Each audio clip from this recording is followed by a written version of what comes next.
Praise the lord. ప్రభువైన యేసుక్రీస్తు నామమున మీ అందరికీ శుభములు. మన యొక్క దిన భాగంలో నుండి ఆదికాండము 1వ అధ్యాయము 3వ వచనం దగ్గరికి వెద్దాం. దేవుడు వెలుగు కమ్మని పలకగా వెలుగు కలిగెను.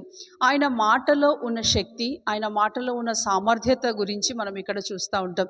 ఈ ఆదికాండం యొక్క సృష్టి అంతా మనం చూస్తే అనేక మార్లు దేవుడు పలకగా అనగానే అక్కడ సృష్టి అంతయు ఆవిర్భావంలోకి వచ్చింది.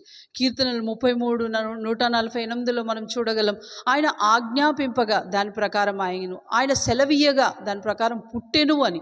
అవి ఏదో చిన్న చిన్న విషయాల గురించి మనం చెప్పడట్లేదు, కానీ సమస్త సృష్టి కేవలం ఆయన మాటతో మాత్రమే సృష్టించబడ్డది. మనం యోహాను సువార్త 1వ అధ్యాయం 1వ వచనంలో చూడగలం. ఏమనంటే ఆయన వాక్యమే దేవుడై ఉండెను. అట్టి దేవుడు మన మధ్యలో శరీరధారి అయి కృపాసత్య సంపూర్ణుడుగా మన మధ్యలో నివసించెను. అంటే ఆ ప్రకారం దేవుడే, ఆ వాక్కైన దేవుడే మన మధ్యలో ఉన్నాడు, మన మధ్యలో సంచరిస్తున్నాడు.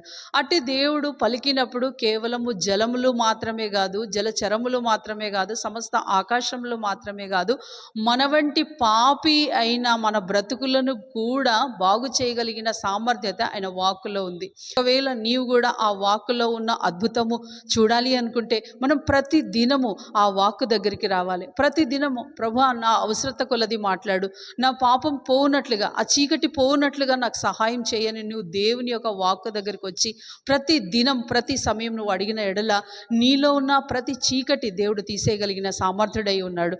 ఆ వెలుగై ఉన్న దేవుడు నీకు కూడా వెలుగు ప్రసాదించాలని దేవుడు కోరుకుంటున్నాడు.